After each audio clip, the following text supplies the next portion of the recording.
Драги присутни, браќа и сестри и пријатели, ве поздравувам сите со стиховите кои што се наоѓаат во 95-тиот псалм, од 1-тиот до 6-тиот стих, каде што вели: Дојдете да му пееме на Господ и да воскликнеме кон карпата на нашето спасение.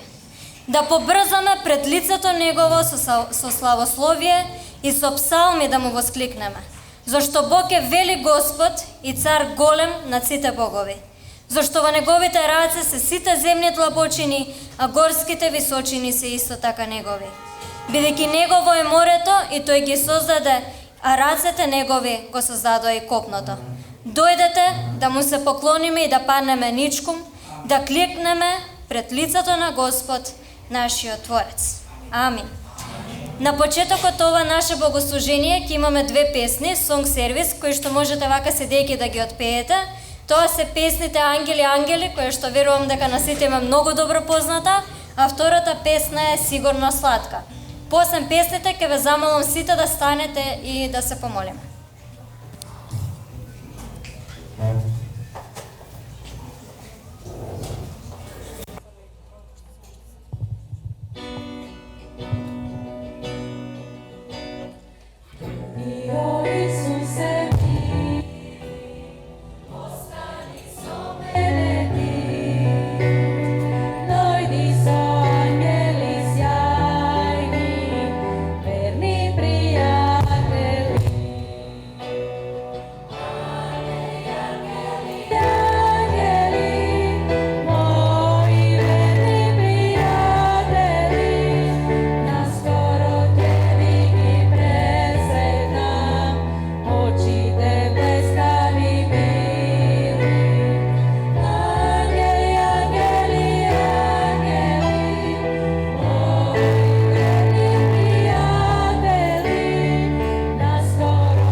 Драги Боже, Ти благодариме за оваа неизмерна можност да можеме да дојдеме тука во Твојот дом на денот кој што Ти си ни го одредил, да Те прославиме Боже Тебе и сите заедно да се здружиме во прославувањето кон Тебе и фалењето за Твојата добрата.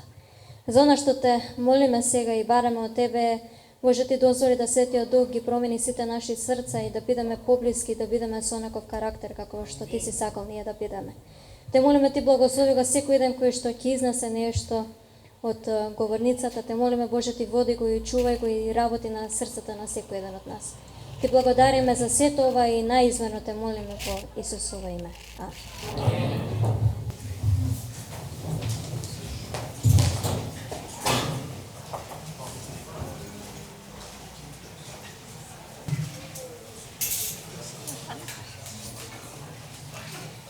Пењето е убаво, молењето е уште поубаво, но она што е најубаво е кога ќе отвориме Божјата реч и Божјото Слово и ќе можеме да се поучиме од него. Затоа во следните неколку минути времето му го давам на брат Саша да ја сподели кратката духовна порака со нас.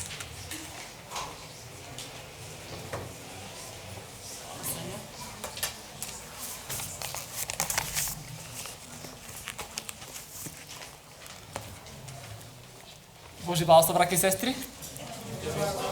Кога ги гледам браќата од Србија, се плашам дека ќе почнем на српски помалку. Океј, нагоре да гледам, малку по-борат. Не знам за вас, сите ние сме биле, или барем поголемиот број од нас биле на некој настан од ваков карактер. Од една страна прекрасен, исполнет, сите браќа и сестри здружени во гласовите, пееме, го славиме Бога, слушаме прекрасни проповеди. И утре дента во недела сме така уште во некој ентузијазам не држи тој, некаде доаѓа среда и скоро па седа е исто како и претходно. Сме го имали ли тоа искуство често пати во нашите животи? Јас за себе ќе кажам, многу често сум го имал тоа искуство. И решив секогаш кога ќе одам на некој ваков настан да се молам и за мене и за другите браќи и сестри да биде нешто различно. Да дојдеме едни да заминеме други со одлука. Ако не си заминеме со одлука, многу не сме како да кажем, добиле на тој настан. И затоа во овој случај би сакал да упатам повик до вас за некои важни работи што ќе ги споделам што се случиле со мене и би сакал да ве замолам и вие да ги пробате. Јас сум сигурен дека истите тие ќе функционираат, ќе работите во вашите животи. Океј, во младинското одделение изминатиот период имавме многу активности, многу настани.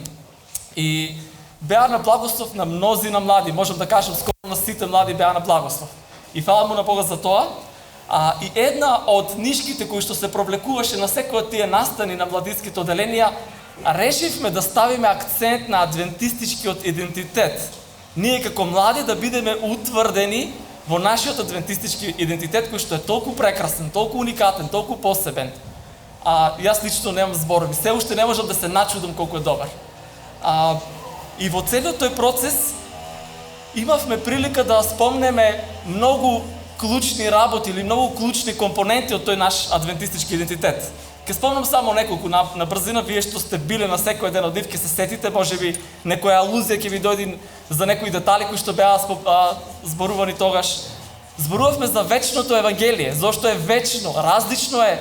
Не случајно апостол Јован го искористил тој збор, вечното евангелие како дел од тројната ангелска вест. Тројната ангелска вест не почнува со звер, со жик на звер, туку почнува со вечното евангелие. Ставивме акцент на Божјата благодат. На Божјата благодат, за која што во духот на пророштвото е напишано дека е толку многу излеана на нашата земја, како една поплава. Скоро па секоја педа на земја е накисната во таа Божја благодат. Или на друго место во Патот кон Христа Елен Вајт пишува дека Божјата благодат е како атмосферата што ја обиколува земјата. Како атмосферата, значи ние додека дишеме сега, што дишиме? Воздух и Божја благодат дишиме. Секој еден од нас, секој човек надвор на улица што го гледаме диши Божја благодат. Ние веќе ги уживаме благословието таа Божја благодат. Одеме понатаму, зборувавме за светилиштето. Колку е важно да го разбереме секој еден од нас, земното светилиште, небесното светилиште, истражениот суд. Спомнавме за таа една многу силна визија на сестра Вајт, каде што гледа кога Исус го напуштил првиот дел од светилиштето и една група на луѓе тргнале по него односно во вториот дел од светилиштето. Знаете, на црквата во Филаделфија вели зборува оној кој го има клучот Давидов, кој отвора и никој не може да затвори. Вели, пред тебе оставив што? Врата отворена. Тоа е на црквата Филаделфија. Која е следната црква? Лаодикеја. Ние сме тие што се идентификуваме со таа црква. Значи, ние сме влегле во тој втор дел од светилиштето, меѓутоа, таа визија е многу страшна. Вели таму дека Елен Вајт се свртила назад и видела дека некои луѓе уште останале во првиот дел од светилиштето и продолжиле да се клањаат пред престолот. И вели, имаше чуда, имаше манифестации, меѓутоа тоа не беше од Светиот Дух, туку од кој? Сатаната, вели, седна на тоа место и ги правеше тие силни дела.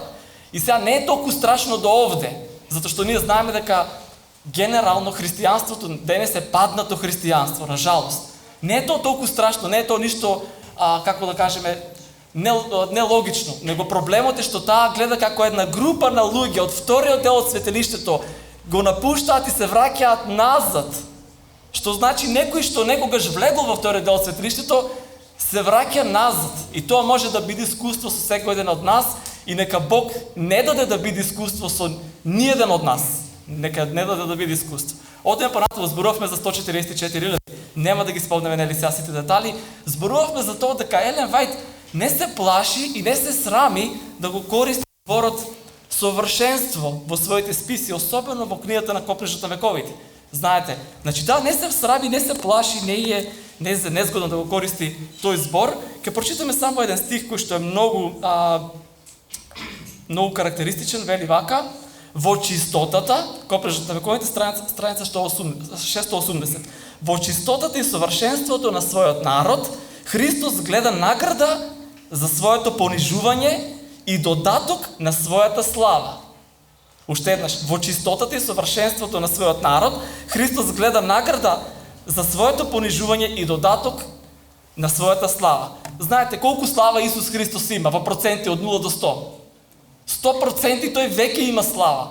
Меѓутоа, во чистотата и совршенството на својот народ, уште повеќе добива слава. Уште повеќе му се придодава слава. Нам не е тоа чудно, затоа што математички не се склопува. Ако има веќе 100% слава, како може уште повеќе слава? Текстот вели дека добива слава. И овде е важно дека на кој начин вели во чистотата и совршенството на својот народ. Одиме понатаму, последниот пат зашто зборувавме? Зборувавме за Христос наша праведност. Еден цитат од Елен Вајт вели: еден интерес ке надвладее, еден предмет ќе го проголта секој друг. Кој е тој интерес, кој е тој предмет?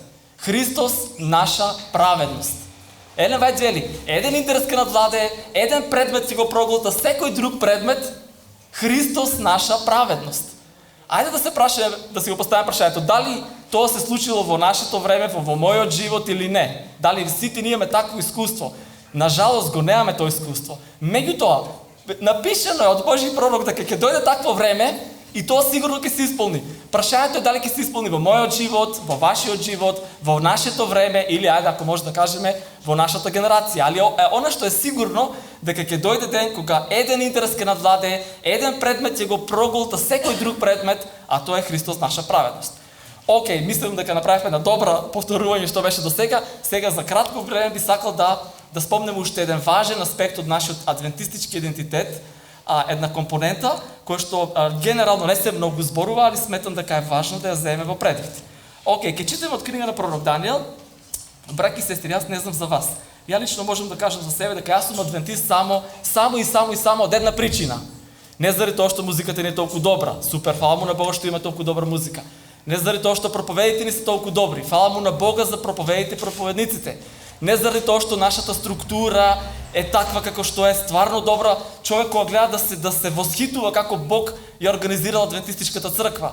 Се е тоа супер, се е тоа добро, дружењето, што го имаме, љубовта помеѓу нас. Меѓутоа, јас сум овде во оваа црква само затоа што не можам да бидам во друга ако сакам да ја следам Библијата. Само заради тоа што не можам да бидам во друга. Библијата ми кажува дека постои остаток. Остаток вели Библијата. Јас ако сакам да бидам дел од тој Божји остаток, не можам да бидам на друго место освен овде. И искрено ќе кажам, јас се чудам на браќи и сестри кои што понекогаш ќе се разочараат, заради некои меѓучовечки односи веќе нема да сакаат да одат во црква. Во мојата глава тоа не може да влезе. Значи, баш вчера со професорот зборував. Мене да дојде ред, некој на клоци да ме извади од адвентистичката црква, со полиција да ме извадат и веќе да ми забранат да влезам. Јас исто толку ќе ја сакам како и претходно. Зошто? Затоа што јас го гледам идентитетот нејзин во самата Библија. Океј, читаме 12 глава Даниел, од 5 стих до 10 вели вака. Јас, Даниел, погледнав кога ете, други двајца стоеја, едниот од едната страна, другиот од другата страна на реката. Значи во визија Даниел гледа во 12 поглавје двајца, како стојат на различна страна од реката и вели вака. Едниот го праша човекот облечен во ленена облека кој стоеше над водите на реката. Кога ќе дојде крајот на тие чудеса? Ај само да дадеме еден краток вовед. Значи ние знаеме дека делот книга на пророк Даниел е јасно што значат символите внатре, а делот таа книга е запечатена и е зачувано до одредено време. Тоа го знаеме. Особено секцијата од 8 книга на пророк Даниел до 12 глава. Океј, и овде што го прашува прашањето вели кога ќе дојде крајот на тие чудеса. И вели, го чув човекот облечен во ленена облека, кој стоеше над водите над реката. Тој ги подигна кон небото, десницата и левицата, колнејки се во вечно живиот. Внимавајте, колнејки се во вечно живиот. По едно време, по две времењи, по половина време. Кога ќе дојде крајот на распад на силите на светиот народ, се тоа ќе сврши. Вели вака, јас слушав, ама не разбрав, го прашав Господарю, како ќе се сврши тоа? Тој рече, оди Даниеле, овие зборови се тајна и запечатени се до времето на свршетокот. Мнозина ќе се очистат, ќе обелат и ќе се испитаат, а безбожниците и натаму ќе бидат безбожни. Безбожниците нема да се вразумат умните, а умните ќе разберат. Океј, она што сакам да го запамтиме од овде е, гледаме визија на човек облечен во бела ленена облека, ги дига својата десница и левица и се колне во вечно живиот. Океј, се колне во вечно живиот. Имаме толку јасна алузија во Откровение 10 глава, каде што буквално не можеме да промашиме дека толкувањето на ова можеме на овој дел можеме да го поврземе со Откровение 10 глава, ќе читаме само неколку стиха овде.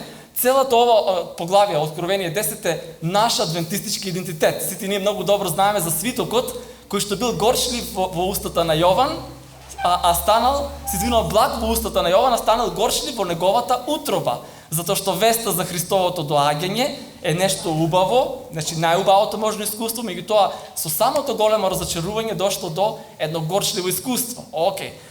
Меѓутоа, овде сакам да ставам акцент на нешто сосема друго во оваа глава 10. Вели вака, читам од први до втори стих прво. И видов друг силен ангел како слегува од небото, облечен со облак и имаше Божи лак на неговата глава, а неговото лице беше како сонце, а неговите нозе како огнени столбови. И во својата рака држеше, внимавајте сега, мал книжен свиток кој беше отворен. И ја постави својата десна нога на морето, а левата на земјата. Океј, и читаме 5 стих, продолжува вели вака. И ангелот кога го видов да стои на морето и на земјата, ја крена својата десница кон небото и се заколна во оној кој живее во вечни векови. Познато ли ни ова? Сега некој ќе праша, па зошто таму во Даниело имаше две раце кренати, овде имаме само една крената? Па затоа што во другата го држи свитокот кој што е отворен. Океј, во Даниел 12 глава свитокот беше затворен, а во Откровение 10 глава доаѓа време каде што тој свиток ќе биде отворен и затоа ја дига само едната рака. И вели се колне, се заколна, 5 стих, и ангелот кога го видов да стои на морето и на земјата, ја крена својата десница кон небото и се заколна во оној кој живее во вечни векови, кој го создаде небото и што е во него, и земјата и што е на неа, и морето и што е во него, дека неки има веќе време. И сега внимавајте, ова е најважниот стих што сакав да дојдеме. Вели, туку во деновите на гласот на седмиот ангел, кој ќе затруби, ќе се исполни Божјата тајна, како што им проповедаше на своите слуги пророците.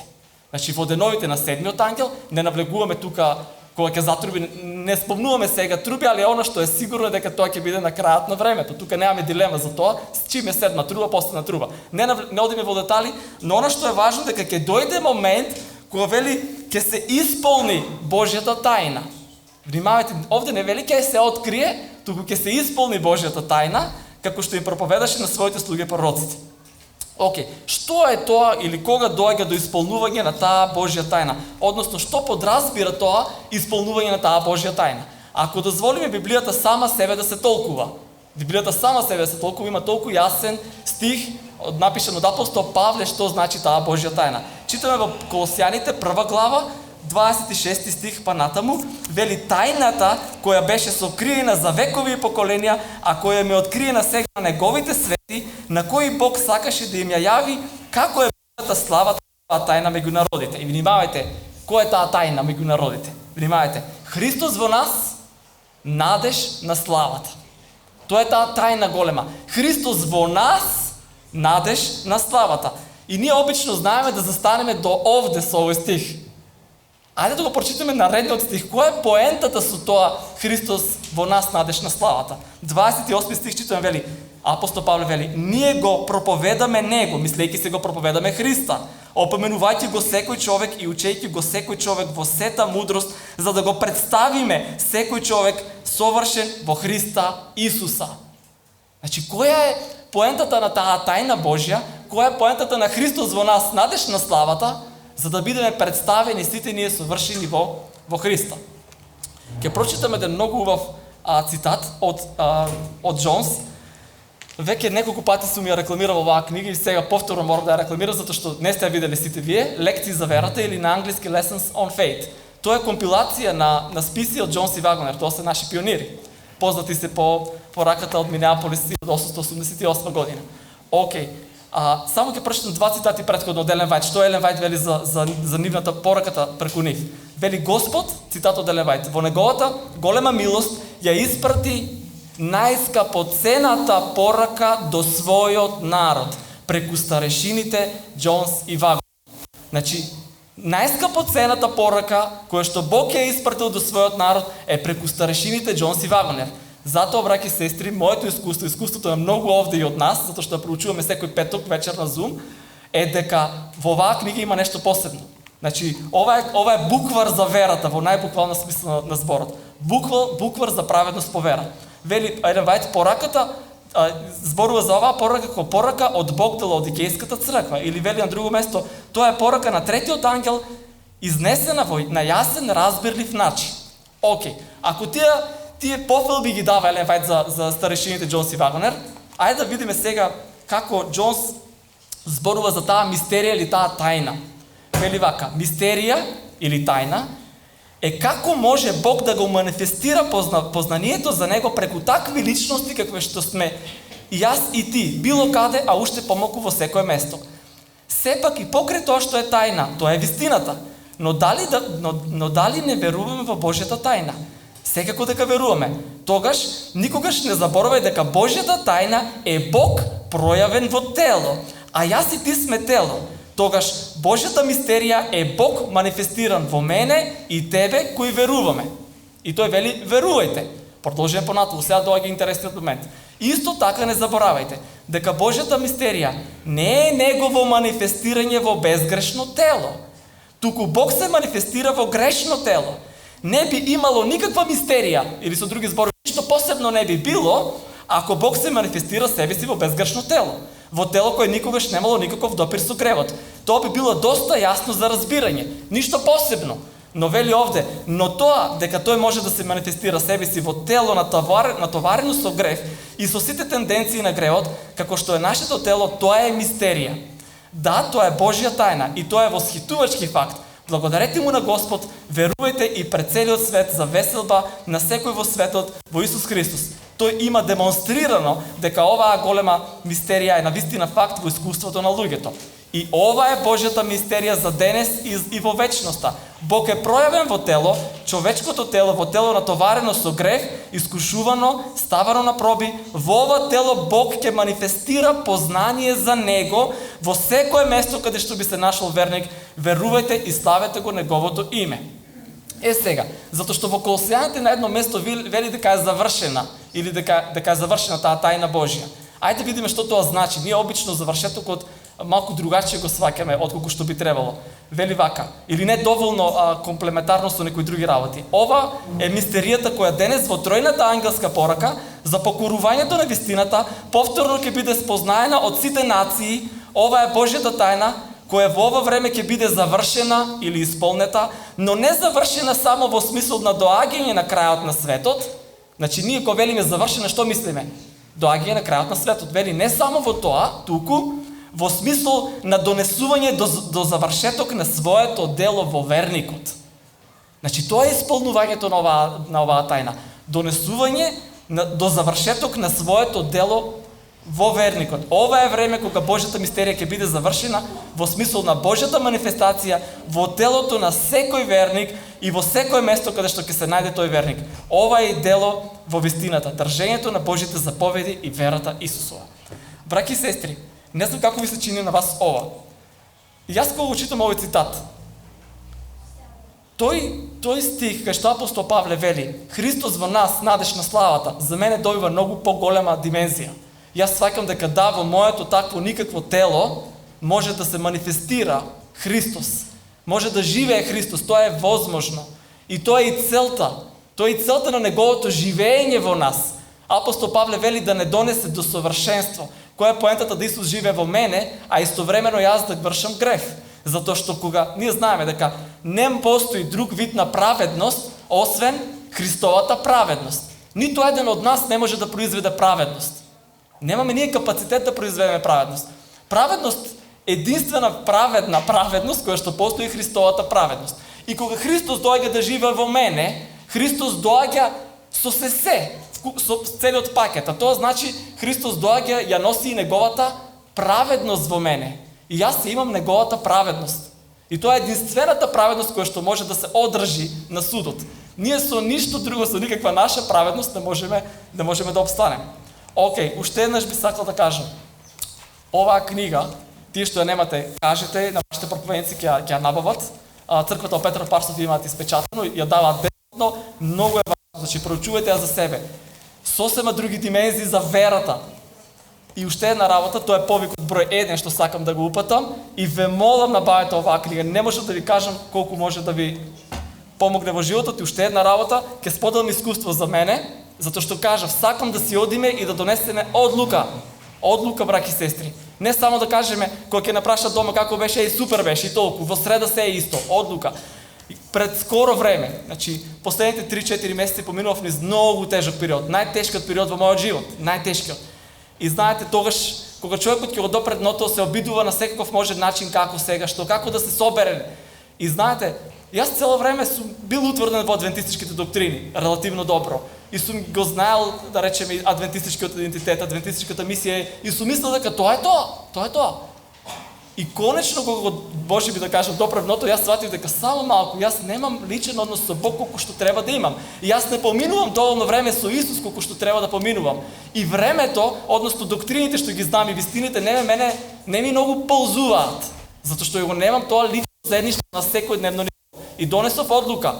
Првото нешто кое ќе станам на сапале, да си ги измијам загите, второто да пијам вода и третото да поминам 1 час со Исус, 1 саат со Исус читајќи од Копрежот на вековите. Значи, што сака нека се случува во животот? 1 саат мора да се помине со Исус. Оваа книга, знаеме сите сме читале, како ниту една друга може да помогне во целиот тој процес. И знаете, сега некој ќе каже, брате, јас колку пати сум ја читал, или ја колку пати сум ја слушал аудио. Не. Остете тоа колку пати сме ја читали. Јас читам по 5 пат, по 10 пат и наоѓам нови работи, кои што се релевантни за искуството со кое што се соочувам во овој момент, во овој период. И затоа ве молам да донесеме одлука да ја читаме оваа книга по 1 саат сабале секој еден од нас, да поминуваме време со Исус, секој еден од нас. Ќе прочитам само еден цитат краток и завршуваме овде.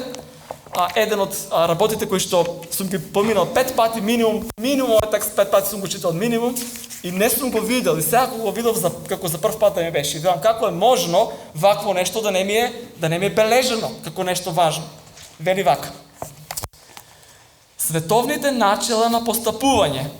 Знаете, имаме световни начела на постапување, имаме непроменливи начела на правдата. Вели, световните начела на постапување и непроменливите начела на правдата не можат неусетно да пременуваат едно во друго, како што го прават тоа боите на виножитото. Кога ќе замислиме виножито, што се случува? Дали можеме да кажеме до тука е зелената боја, сега тука почнува плавата боја? Можеме ли да кажеме? Не. Од зелена имаме нијанси, некоја тиркизна, не знам како да ја кажам. Тие што сте дизајнери знаат повеќе и доаѓаме до плава. И ние имаме тука неусетно преминување од зелена во плава, кога гледаме виножито, значи неусетно. Вели вака: световните начина на постапување и непоменливите начина на правдата не можат неусетно да пременуваат едно во друго, како што го прават тоа боите на виножитото. Меѓу нив вечниот Бог повлекол широка, јасна црта. Значи, не само што повлекол црта, јасна, туку широка, така ја проширил, за да не биде случајно чекај на оваа страна или на оваа. Сега световно начело или Божие начело. Елен Вајт вели широка црта. Значи, 1 метар црта повлекол и се знае што се Божи начела на правдата, што се световни начела. Тие не може да се испреплетуваат, тие не може да едно во друго навлегуваат како боите на виножитото. Сличноста со Христа толку се разликува од сличноста со сатаната, како што е денос спротивност на ноќта. Црно-бело вели. Само оние што живеат Христов живот. Еве доаѓаме овде.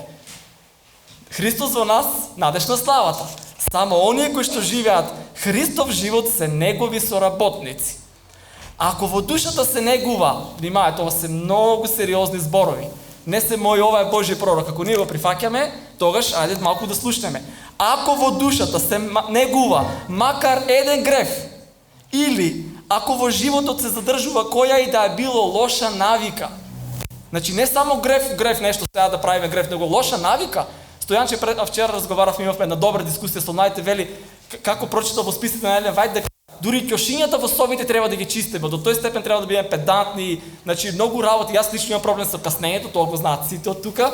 Значи ако јас го задржам таа лоша навика, внимајте што вели овде. Ако во душата се негува макар еден греф, или ако во животот се задржува кој да е било лоша навика, затруено е целото суштество.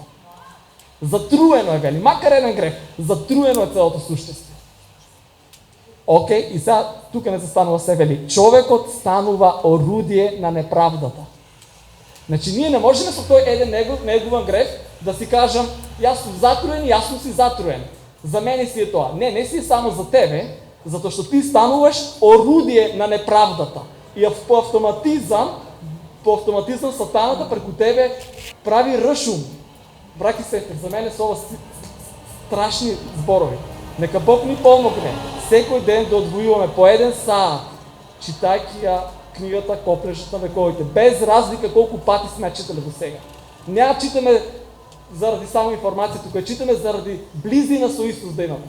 На секој еден од нас да донесе одлука. Ве молам, јас не сакам во нито еден од нас да се случи тоа да негуваме макар еден греф и во нашиот живот да биде затруено целото тело и да бидеме службеници на неправдата. Не би сакал. Она што би го сакал јас е да го имаме искуството на Христос во нас, надеж на славата. Нека Бог ни помогне во тоа. Амин.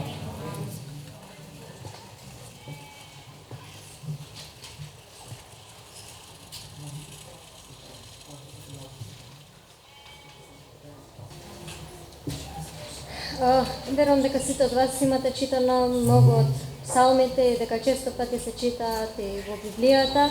И некој кој што секој пат кога ќе треба да се најави некоја песна, мене секогаш ми текнува на 95-тиот и 96-тиот псалм. 95-тиот веќе го читав еден дел од него, сега ќе го прочитам 96-тиот повторно дел од него. Вели: запејте му на Господа песна нова. Запеј му на Господа цела земја. Пејте му на Господ, благословувајте го името Негово. Благовестете го од ден на ден спасението од Него. Разгласувајте ја меѓу народите славата Негова и на сите народи чудесата Негови. Зашто велик е Господ и достоен за похвалба. Страшен е тој над сите богови. Имено песната која што ќе следи го носи насловот Знам дека Исус. Ама што е тоа што ние знаеме дека Исус го направи? Би сакала да прочитам 2 стихови кои што се наоѓаат во книгата на Исус Навин. Првиот се наоѓа во 21 глава, а следниот е во 23. 21:45 вели: Ништа не изоста од свега добра што беше обрекал Господ дому Израелево. Све се зби. И 23:14: И ево, ја идем сада куда иде све на земја. Познајте даклем свием срцем својим i svom dušom svojom da nije izostalo ništa od svega dobra što vam je obrekao Gospod Bog vaš. Sve vam se navršilo, nije izostalo ništa. Токму за тоа зборува и оваа песна која што сега ќе пеа.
Дојде време кога можеме сега сите да послужиме, а еден начин тоа да го направиме освен преку пење, да го принесеме и својот доброволен дар. Затоа јас би ги замолила Даниел и Ребека, ако може да ни помогнат во собирањето на дар.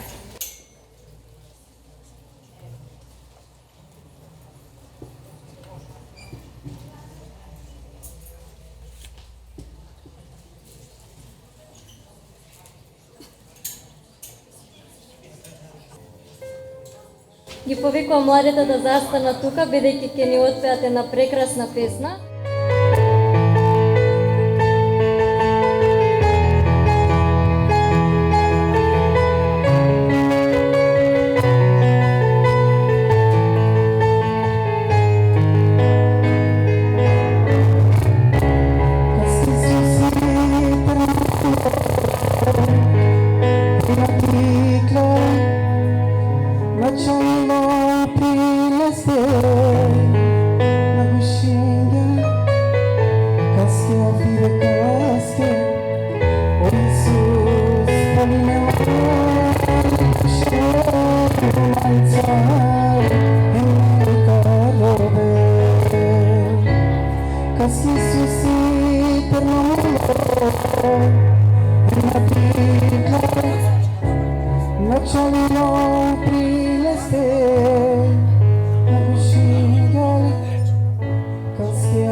Glasso ja te robav mantu kashne Chico deve te vikinav manisi se karode gelano kote mankas fasile te jane Isuse farine yamange glasso ya te robav mantu kashne Chico deve te vikinav manisuse karode gelano kote mankas fasile te jane Isuse faline yamange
che m'ho dato nelle mie Bibbia me bastante e nelle me te rovav chi dusha chorolo uve kachovav Isus eskri angali uve karoda alos like me gogiate empengium e che m'ho dato nelle mie Bibbia me bastante e nelle me te rovav chi dusha chorolo uve kachovav Isus eskri angali uve karoda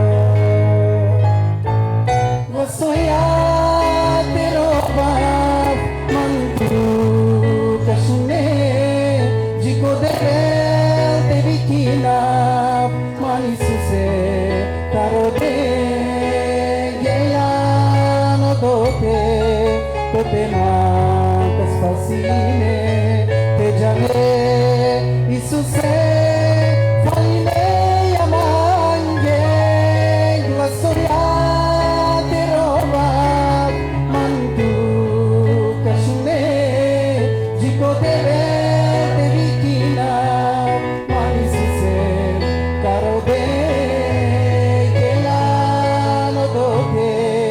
kote mankas fasile te jane Isuse faline yamange glasso ya te rovav mantu kashne Chico deve te vikinav manisuse karode gelano kote mankas fasine te jane Isuse faline yamange glasso ya te rovav mantu kashne Chico deve te vikinav manisuse karode kote mankas fasine te jane Isuse faline yamange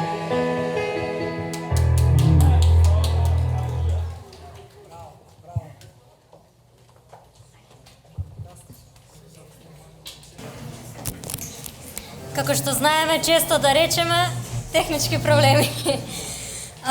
Како што знаете, изутринава беа представени деловите на управниот одбор на македонската мисија, но некои од членовите и сопругите на членовите не беа тука. Затоа јас би сакала да ги повикам сестра Гроздана, сестра Мирјана, сестра Вилма и сестра Теринка да дојдат тука напред, да излезат, за да можеме да им ги дадеме цвеќињата.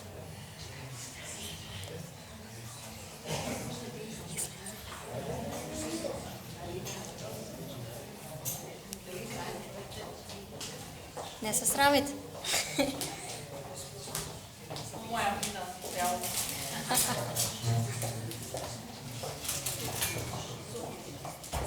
Тие секако како сопруги или како делови од управниот одбор ќе ја потпомагаат македонската мисија, ќе бидат дел во делото и ќе му служат на Бога, така да им благодариме и ова еден мал знак на внимание.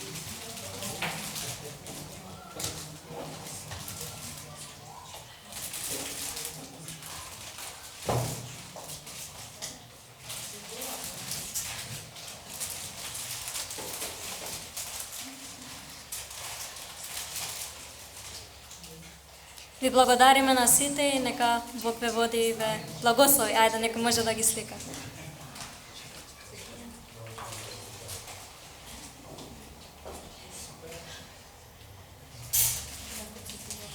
Инаку цвеќињата се сите различни, тоа е знак дека секој е убав на свој начин. И вие исто. Јас ви се извинувам, а заборавив една песна. Песната не ви е на распоредот, ама една многу убава песна и затоа би ја повикала Амелија да дојде и да ја отпее. Тоа е песната Кој сум јас.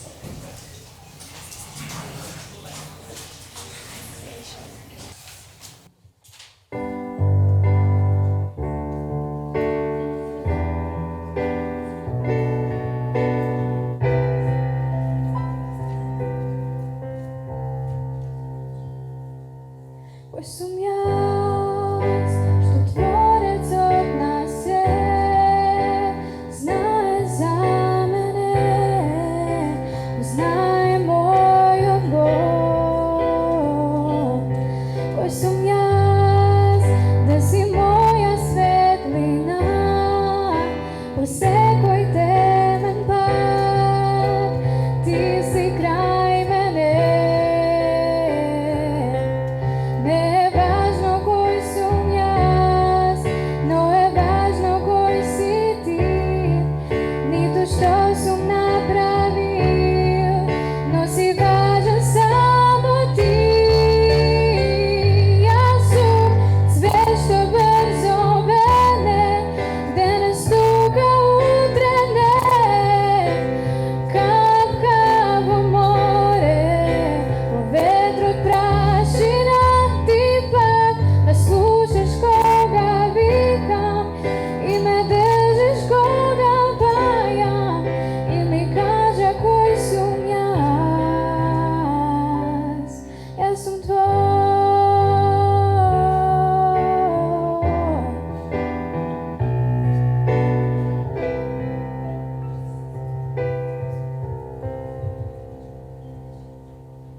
Кој сум јас, што го гледа секој греб и ме знаеш целосно и ме сакаш бескрајно.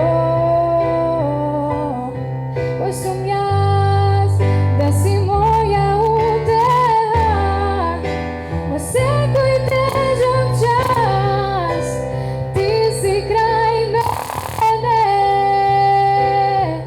Не е важно кој сум јас, но е важно кој си ти.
Амин. Во второто послание до Тимотеј во 3 глава 16 и 17 стих вели следново. Све е писмо од Бога дано и корисно за учење, за карање, за поправљање, за поучавање у правди. Да буде савршен човек Божи, за свако добро дело приправлен. Зато јас го замолувам брат Желимир да сподели нешто од ова писмо кое што ни е дадено токму за оние работи кои што ги прочита. Брате Желимире, повели. Hvala Sanja. Mislim da je ovaj trenutak kada smo podijelili cvijeće sestrama bio jako važan. Zato što crkva je, kao što je Vlado sinoć govorio, ili crkva bi trebala da bude, mjesto koje prepoznaje svačiju vrijednost i svačiji doprinos. I posebno doprinos onih čiji se posao ne vidi.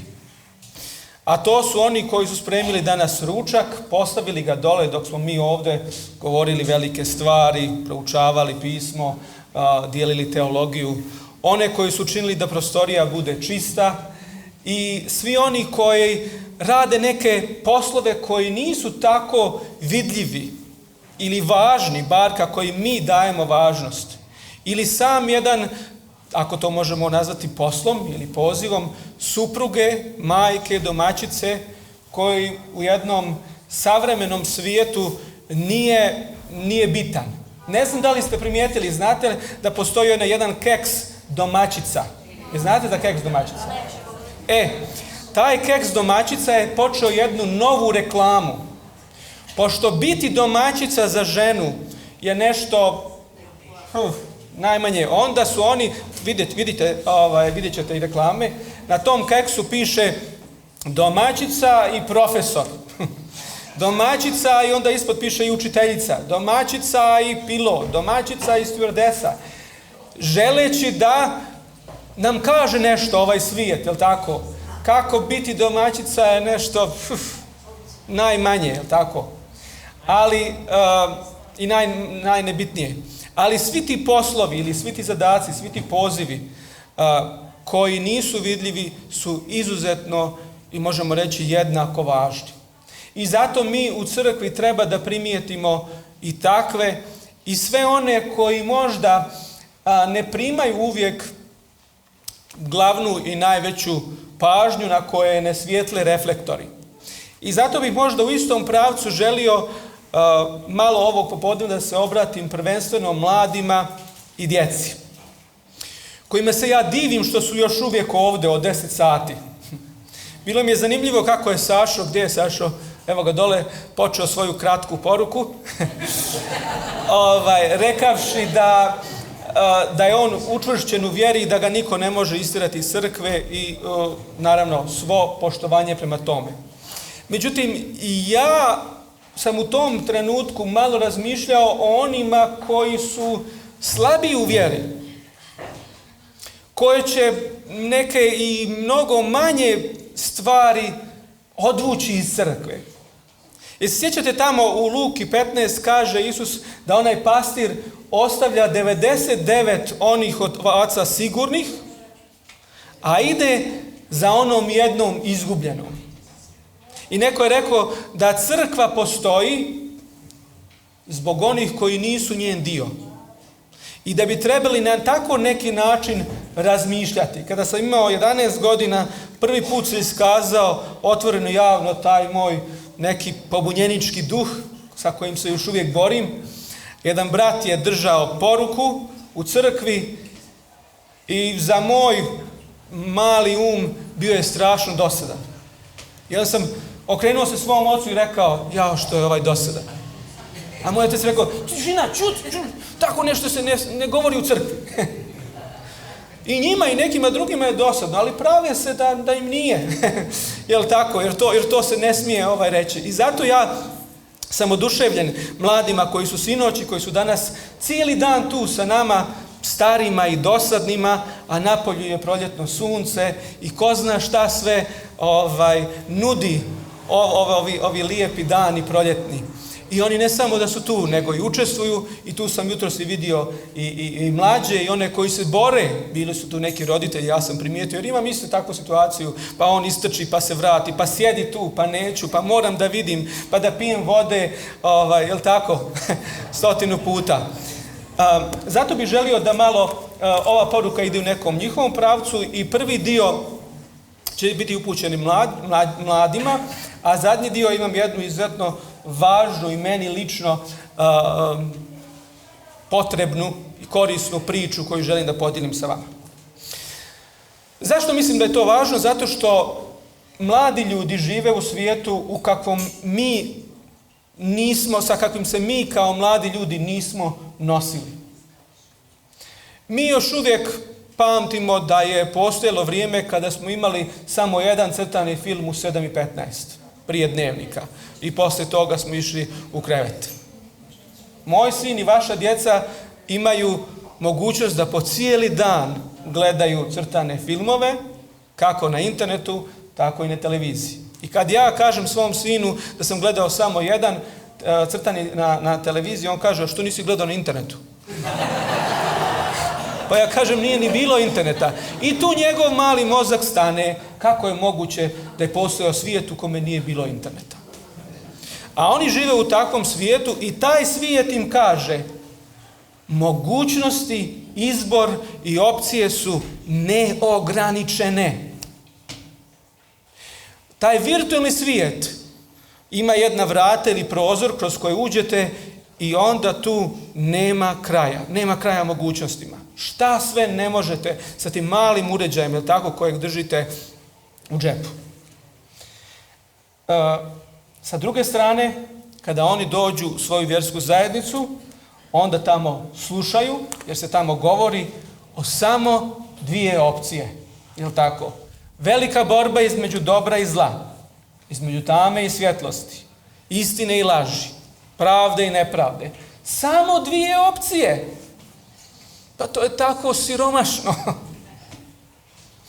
Šta ako vam kažem, posebno vama mladima, da je ovaj savremeni digitalni svijet potvrđuje ovu drevnu biblijsku misao, a to je da postoje zaista samo 2 opcije.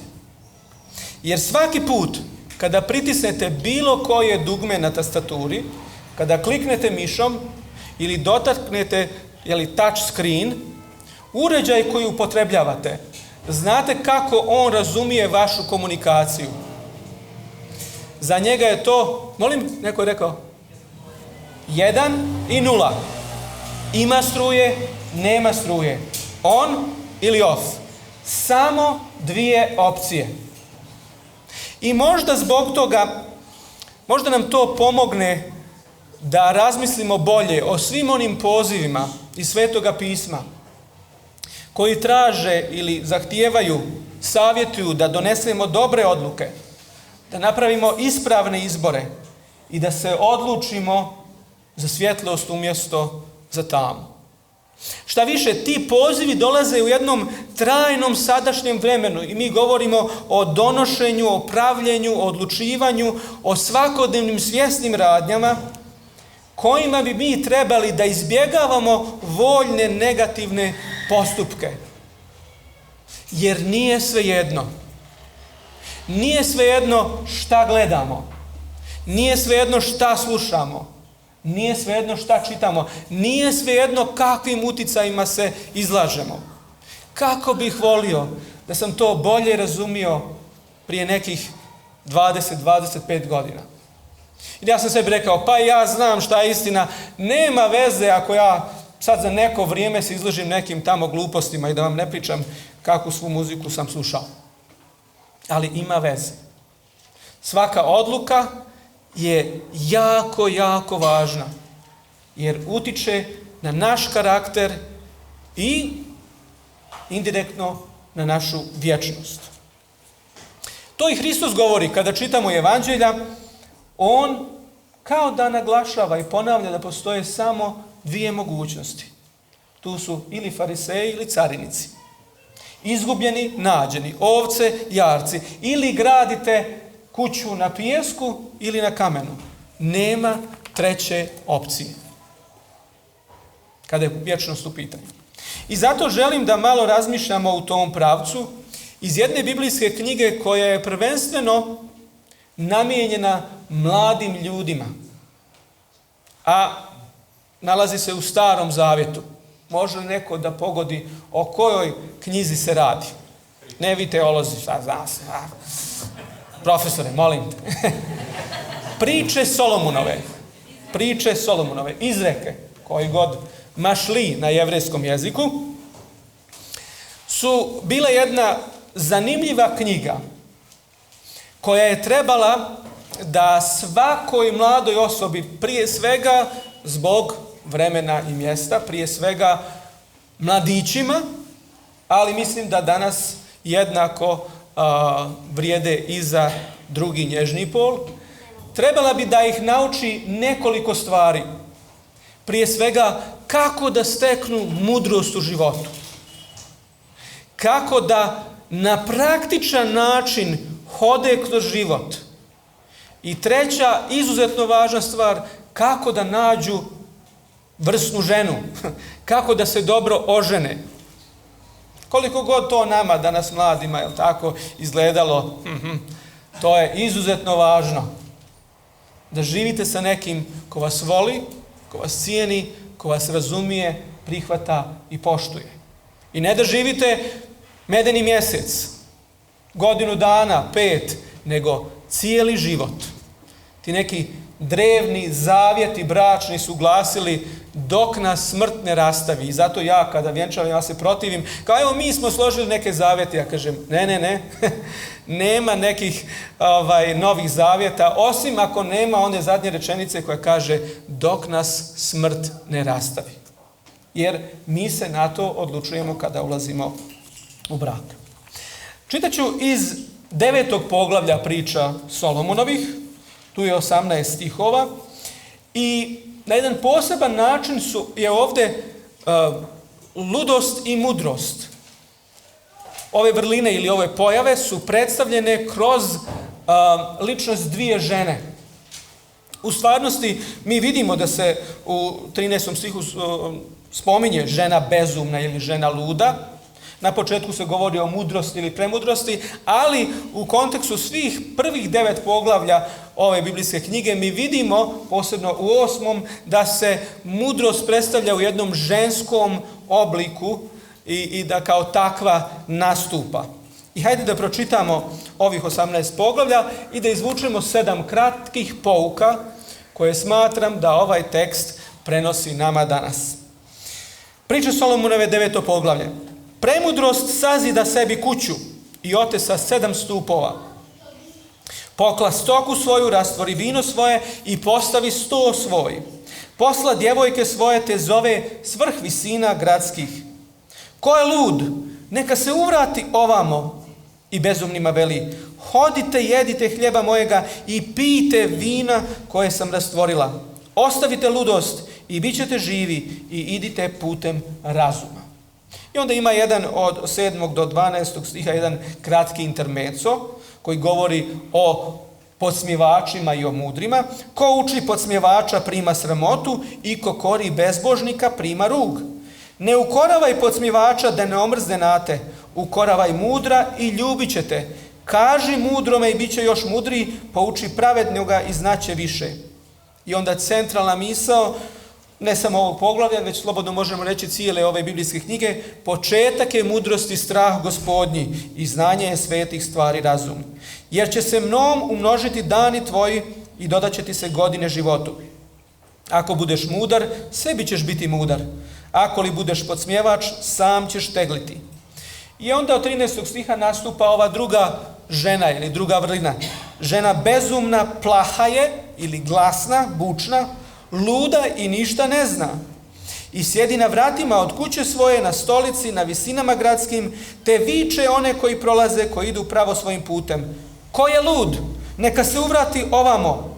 I bezumnome govori, voda je kradena slatka i hljeb je sakriven ugodan.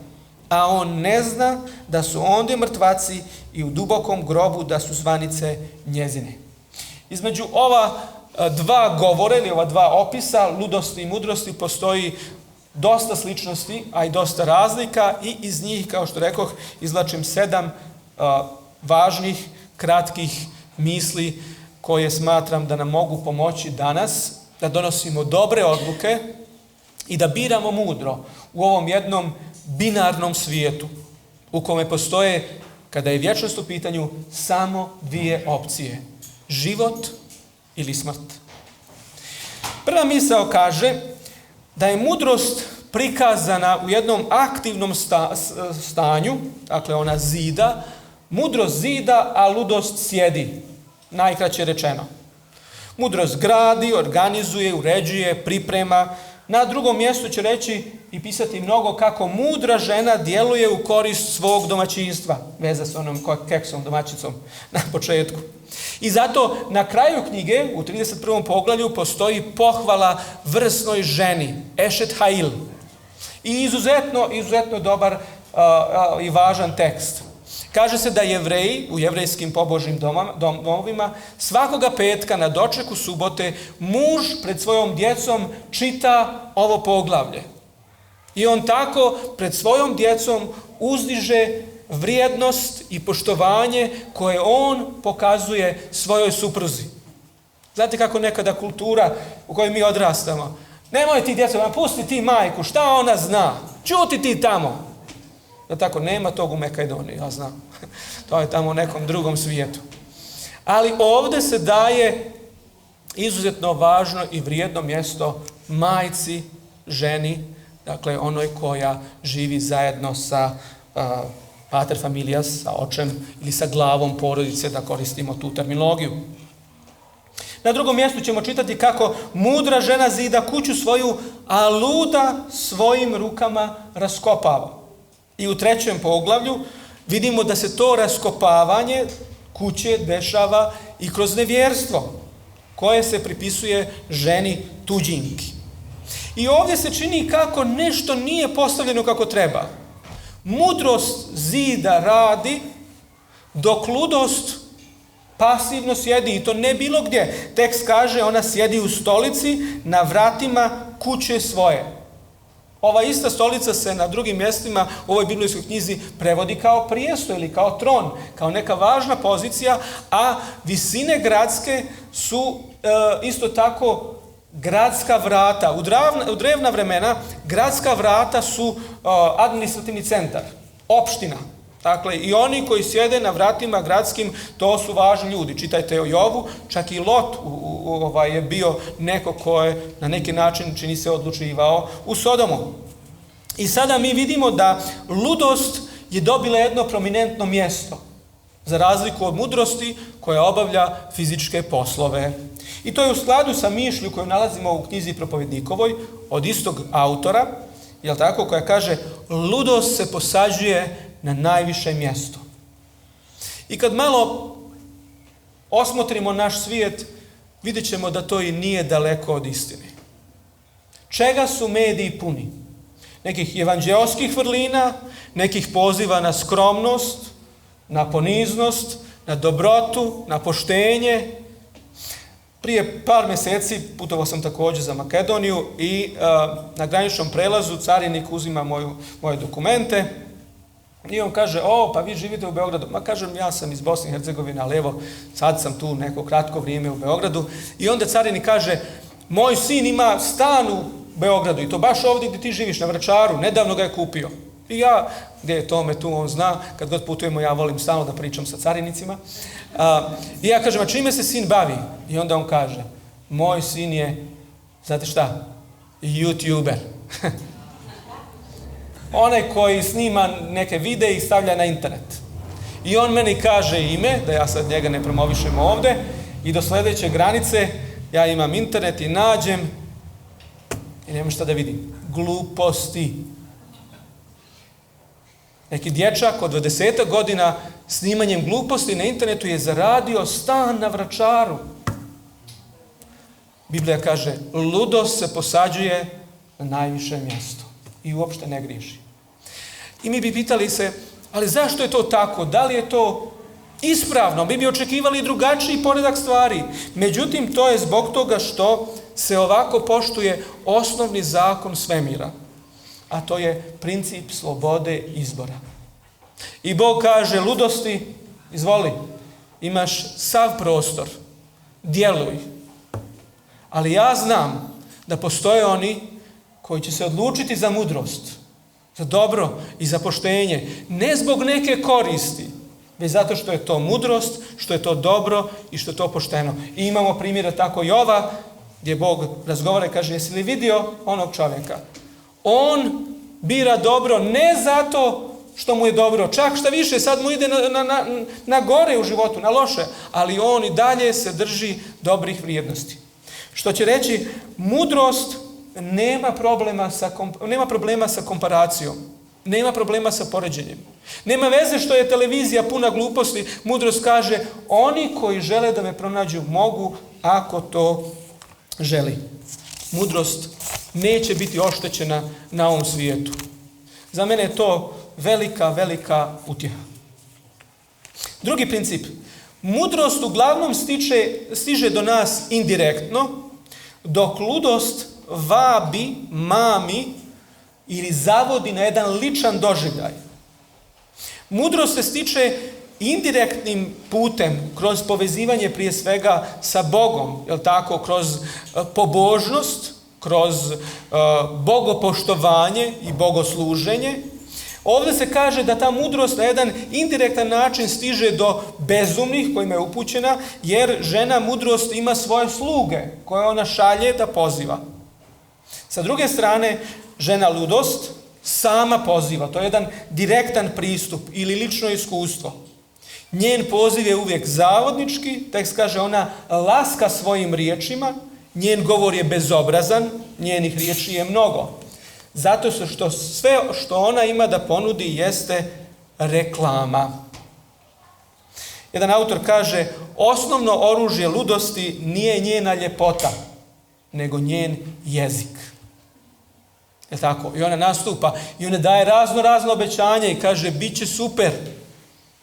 To je razumljivo ako prihvatimo tekst koji kaže da je njena kuća put pakleni koji vodi u klijeti smrtne. I kada to znate, onda jedino što vam preostaje jeste lažno predstavljanje. I mi gledamo bilo televizije ili bilo ove društvene mreže i kažemo, jao, kad bih samo ja mogao. Vidi kako on uživa, kako je njemu lijepo. Jedan autor kaže, nemojte nikada da zavidite onima na Facebooku, zato što ne znate koliko je uloženo truda u Photoshop, da bi se to tako predstavilo. Treća misao. I mudrost i ludost traže naše povjerenje. Oni se obraćaju istoj ciljnoj grupi. To su bezumni ili ludi, jednostavni ili naivni. I u pričama čitamo, lud vjeruje svašta, a pametan pazi na korake svoje.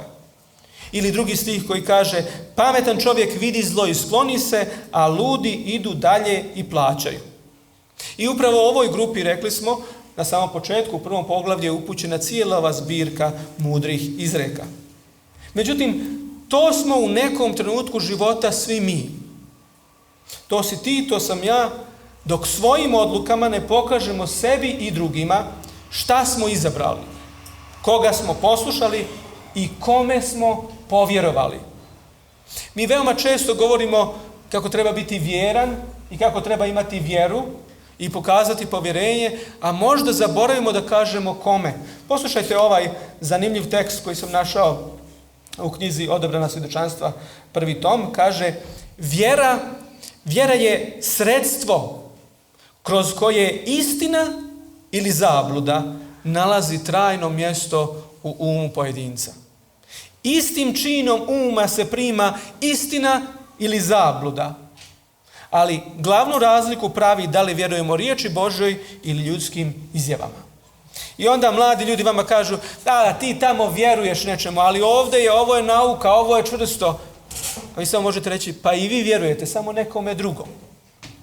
Jer je samo pitanje kome ko vjeruje. Četvrta misao. Ludost nastupa drsko, bezobrazno i bez izvinjavanja. Mudrost poziva na gozbu koja je pripremila i kao što priliči lokaciji i vremenu, drevnom Bliskom istoku, jer osnovni sastojci su hljeb i vino, i taj obrok nije vegetarijanski, nažalost. To pokazuje da je u pitanju jedan poseban susret ili poseban poziv, zato što u svakom od takvih slučajeva u Starom Zavjetu mi vidimo da se samo o posebnim prilikama neka životinja, jel tako, ili životinjska hrana pripremala. Sa druge strane, ludost se uopšte ne ustručava i ne izvinjava. Ona nudi ukradenu vodu i sakriven hljeb. I kada čitamo ovaj tekst, onda vidimo da je jasna aluzija na seksualni čin, o kome se toliko mnogo piše od 5. do 7. poglavlja ove knjige. Ludost zna, kaže jedan autor, da se isplati reklamirati. Njene metode se ne razlikuju ništa manje ili slabije od najsofisticiranih modernih reklamnih agencija. Zato što se ona poziva na tjelesne želje svoje žrtve. Ona mu nudi raskošan obrok i seksualni susret koji odgovara njegovim najluđim fantazijama.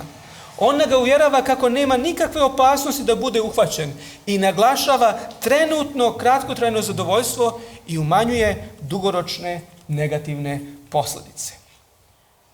I ovdje se ja nalazim u najvećem razmišljanju u ovom drskom nastupu ludosti.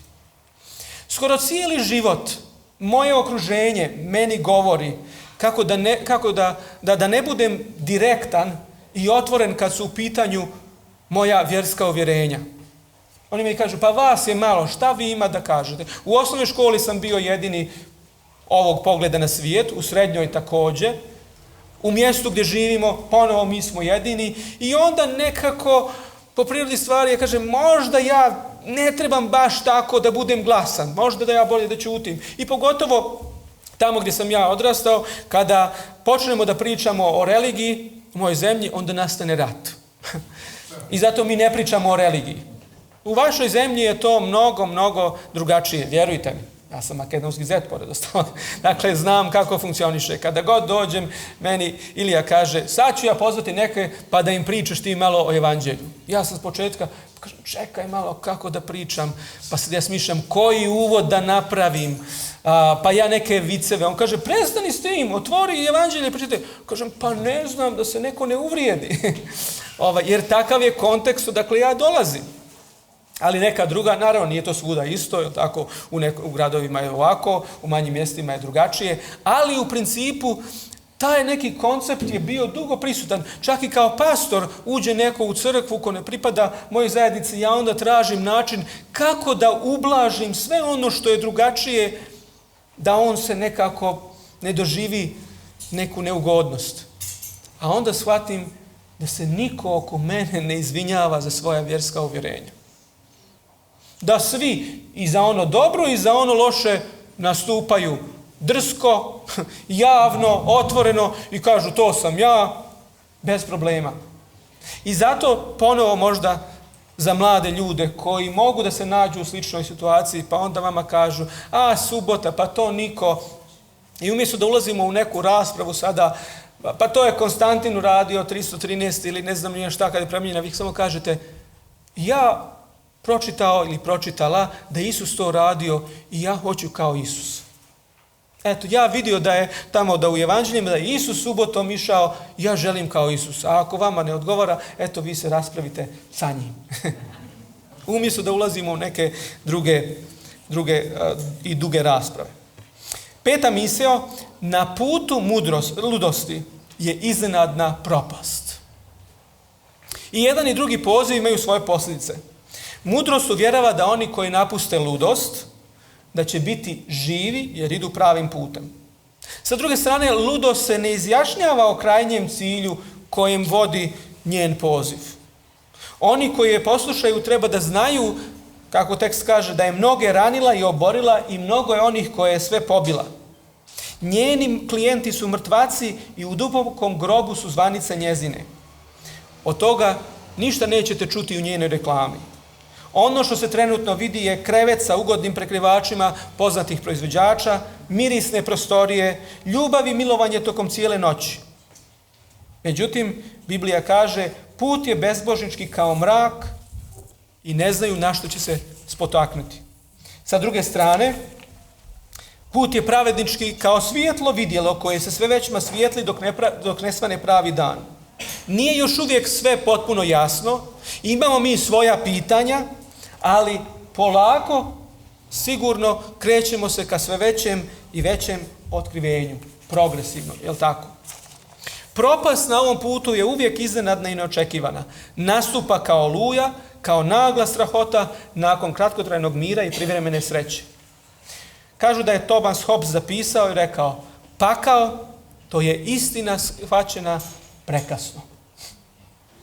Odjednom mi kažemo, pa kako to? I zato u pričama kaže, umalo ne zapadoh u svako zlo usred zbora i skupštine.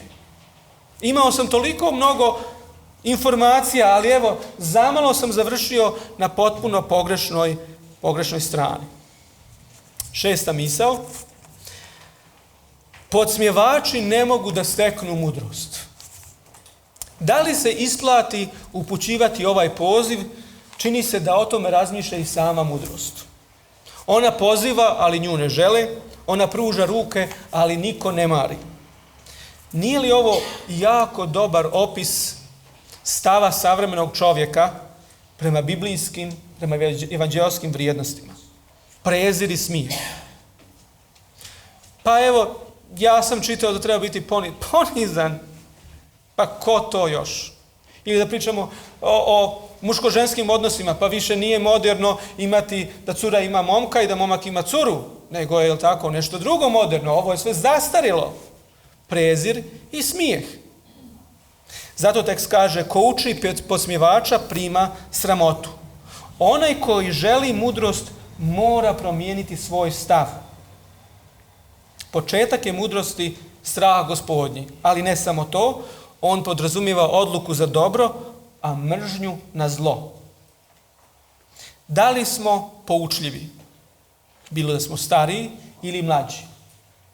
Da li smo spremni da čujemo savjet, da porazgovaramo, da čujemo šta crkva ima da kaže? Ili već unaprijed imamo izrađene stavove kao u nekom prethodnom vremenu, protekle 2 godine. Ja sam pronašao na internetu i znam sve. Šta ovi iz generalne konferencije tamo znaju? Nego ja imam nekog svog internet predavača i on sve zna.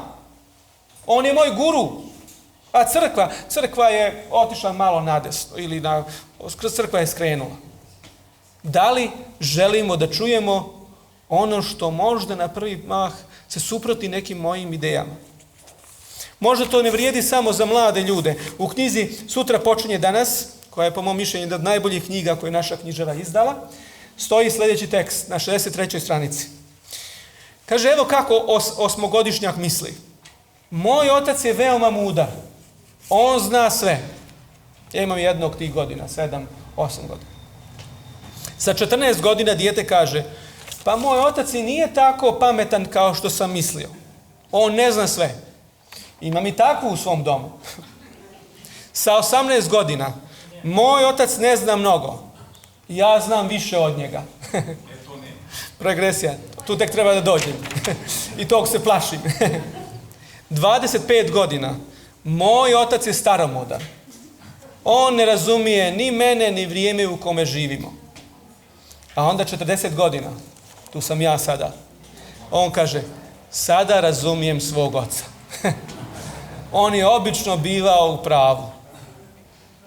Da li smo spremni i da li smo voljni da učimo jedni od drugih?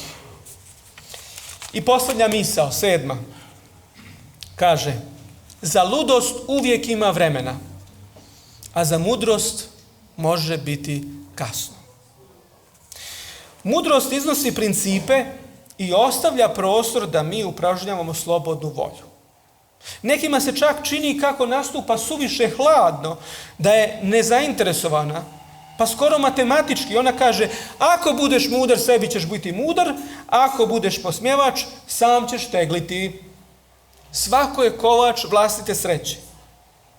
Nema mnogo koristi od kukanja u životu, a to je nekako tradicionalni sport ovih naših prostora. Pa da nije to, da nisam ja, da nisu oni. Ja sam dugo vremena u životu kukao zašto moj otac nije prihvatio poziv tamo negdje pred moje rođenje, kada ga je njegov stric pozvao da odseli u Kanadu, u Toronto. I dok ja kukam, godine prolaze. I ništa ne uspijevate u životu jer se žalite. Žalite što ste tu, baš što niste djeca nekih bogatih roditelja, što ste na selu, a niste u gradu, ili što ste u tom gradu, a niste u većem gradu. Bilo šta. Mudrost kaže, znaš šta, imaš dvije opcije. Ili da učiš, radiš i djeluješ, ili da sjediš i kukaš. Ali znaš šta, tvoje kukanje će imati najveće posljedice po tebe samog.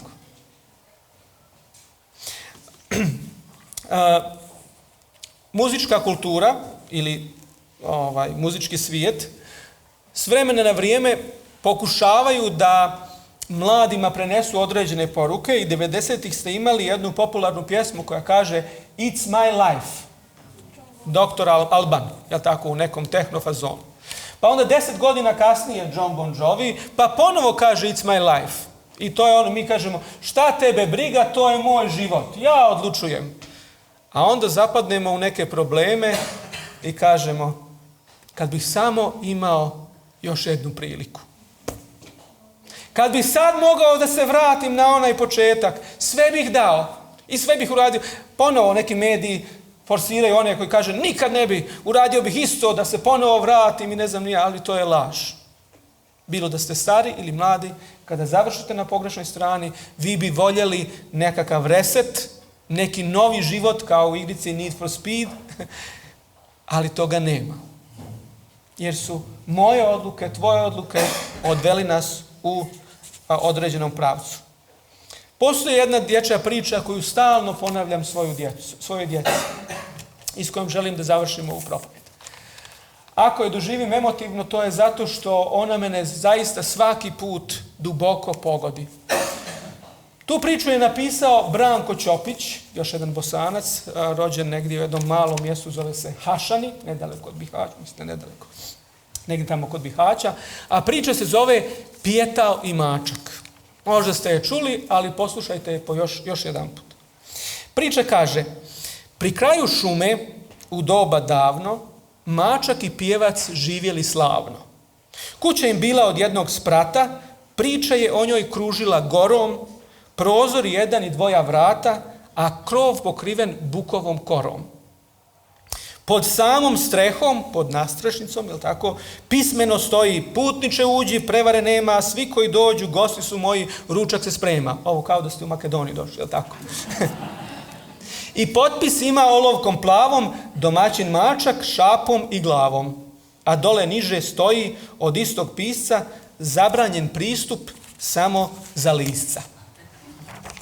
Pjetlić i mačak u domu bijelom živjeli složno šapa uz krilo. Drugarstva takvog na svijetu cijelom niti će biti, niti je bilo. Kakav je mačak Pjetliću drug, znalo se šumom u okrug. I svaki put kada bi mačak odlazio u lov, on je opominjao svog druga Pjetla na ovog lisca koji je stalno vrebao i čekao priliku da uhvati Pjetla. I slušajte kojim riječima je opisan lisac i možda ćete naći još jednu ličnost koja je u Bibliji također opisana. Kad u lov odem rođeni pobro, oboja vrata zabravi naša. I još ti kažem, čuvaj se dobro od starog lisca, od mudrijaša. Od njega većeg lukavca nema, u svakoj riječi zamku ti sprema. Puna je varki njegova glava, podvale smišlja i kada spava. Ako li padne u san duboko, još uvijek škilji na jedno oko. Provjeri 3 put ono što čuje, rođenom repu ne vjeruje, planove kuje u nedogled i nikad neće na tanak led. Međutim, lisac je koristio svaku priliku kada bi mačak otišao u lov i pokušavao da namami Pjetla koji je u priči jako naivan i svaki put se pozvao ili prepustio tom apetitu i nekim tjelesnim željama i radoznalosti i svaki put bi ga lisac uhvatio i ponio, na što bi on počeo da viče i da kuka i onda bi mačak jurio da ga stigne i da ga oslobodi.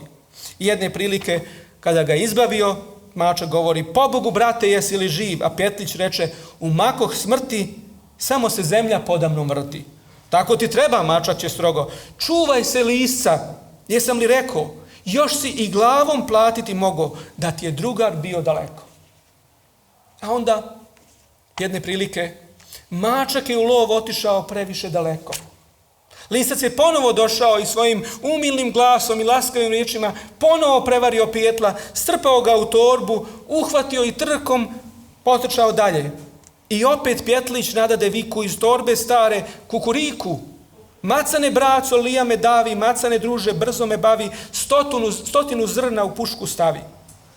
I onda tekst kaže, uzalud mačka doziva drug, daleko biješe zeleni lug, stari se mačak za lovom vije, Pjetlića svog ni čuo nije. Predveče oblak naiđe tmuri, začuta šuma, kiša se sprema, lovdžija mačak domu se žuri, a kada stiže, Pjetlića nema. Svu noć je kiša šibala kruto, svu noć je mačak po šumi luto, tražio stalno i nije stao, svu noć je Pjetla po šumi zvao. Zvao je mačak, uzalud viko, jer mu se nije javljao niko. U zoru mačak nađe na kosi, prosuto perje kiša ga rosi, zastade lovac delija mrka, suze mu teku niz oba brka, a tužne oči po perju kruže, zašto me nisi slušao, druže? I često mačak sa tugom blagom, razgovor vodi sa slikom dragom, gleda je dugo i suze briše, najbolji druže, nema te više.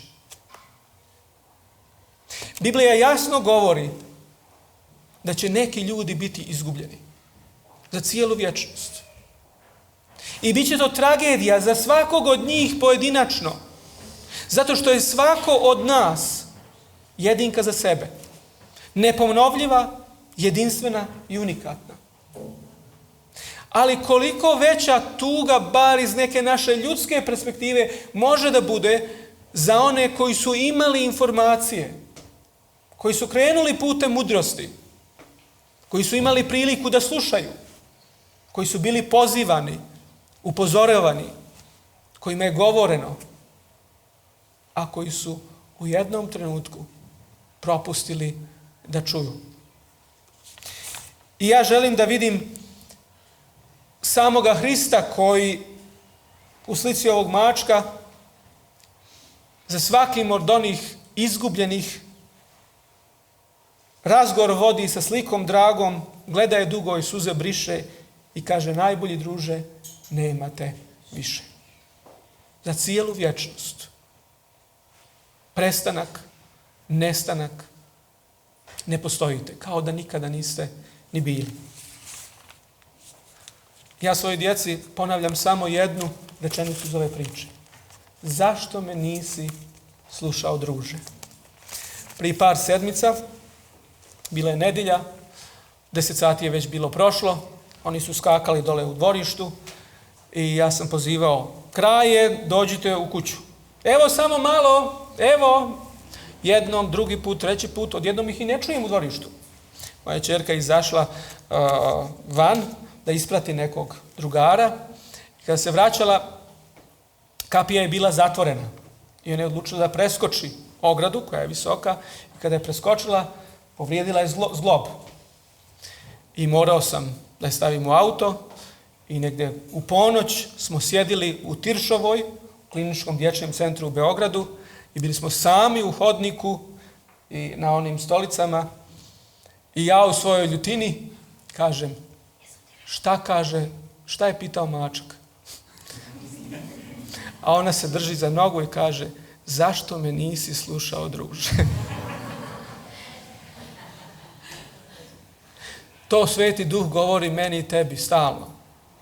Svaki put kada završimo na pogrešnoj strani.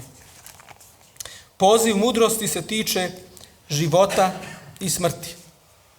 I zato ona kaže, blago čovjeku koji nađe mudrost, dug život u desnici joj je, a u ljevici bogatstvo i slava. Putevi su njezini mili putevi i sve staze njezine mirne. Drvo je životno onima koji se hvataju za nju i koje god drži srećane. Mudrost je način ova biblijska mudrost kako se vraćamo u izgubljeni Eden.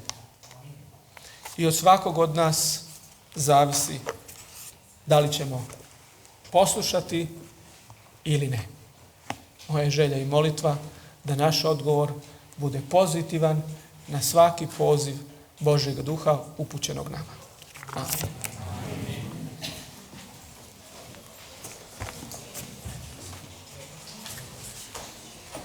Му благодариме на брат Джеримир. Овој наш викенд и ова наше дружење кое што го започнавме вчера и зутрина, а ќе го завршиме сега, ќе го завршиме секако со нашата химна. Во 150-тиот псалм вели: Алилуја! Фалете го Бога во неговата светиња, фалете го во цврстината на силата негова. Фалете го поради неговите силни дела. Фалете го поради многуте величија негови. Фалете го со трубен звук, фалете го со харфа и цитра. Фалете го со тимпани и воро, фалете го на струни и со свирка, фалете го со милозвучни цимбали, фалете го со кимвали громогласни. Се што дише, нека го фали Господа. Алилуја. Јас ке ве замолам сите да станете и заедно да отпееме химната, а на крај со нас ке се помоли брат Джеримир.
Sine moj i kćeri moja, Ne zaboravljaj nauke moje i zapovijesti moje, neka hrani srce tvoje, jer će ti donijeti dug život, dobre godine i mir. Milost i istina neka te ne ostavlja. Priveži ih sebi na grlo, upiši ih na ploči srca svojega, te ćeš naći milost i dobru misao pred Bogom i pred ljudima. Uzdaj se u Gospoda svim srcem svojim, a na svoj razum ne oslanjaj se. Na svim putovima svojim imaj ga na umu i on će upravljati staze tvoje. Ne misli sam o sebi da si mudar, boj se Gospoda i uklanjaj se od zla. Dragi Gospode, pomozi da niko od nas ne čuje suviše kasno te teške riječi: druže moj, zašto me nisi slušao? Amin.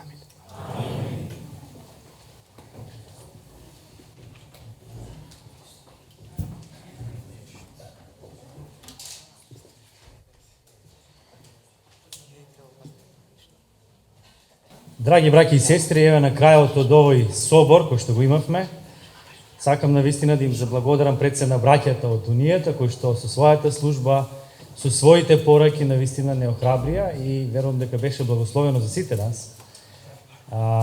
И благодарам и за сите вас кои што земавте учество во овој собор. Без разлика дали вашата служба беше видлива или невидлива за нашите очи, придонесовте да се помине во најдобар ред, да може да се чувствуваме убаво, да го прославиме Господа достојно како навистина како што треба. А и сите вие кои што можеби не земавте учество овде на катедра или да кажеме надвор, али сепак со вашето присуство придонесовте соборот навистина да биде добар. Без разлика што ние ќе учествуваме тука, ако ве нема вас, нема да биде убаво, нели? А пред се му благодарам на Господа што навистина ви даде два убави дена, и вчера и денеска во еден убав конструктивен дух, каде што едноставно имавме можности да се дружиме и да го прославуваме Господа и се да помине во најдобар ред. Мотото на овој собор беше надеж во Господа, а мотото го земавме од Јеремија 17:7 и сакам со тој стих, 7 и 8 да го завршиме овој собор. Јеремија 17 глава 7 и 8 стих. Благословен да биде човек кој се надева во Господ и кому Господ му е надеж. Сличен е на дрво засадено покрај вода, што ги пушта корењата кон потокот. Не треба да се плаши од ништо кога ќе дојде жегата. На него зеленилото останува секогаш. Во сушна година не се грижи, не престанува да донесува плод. Амин.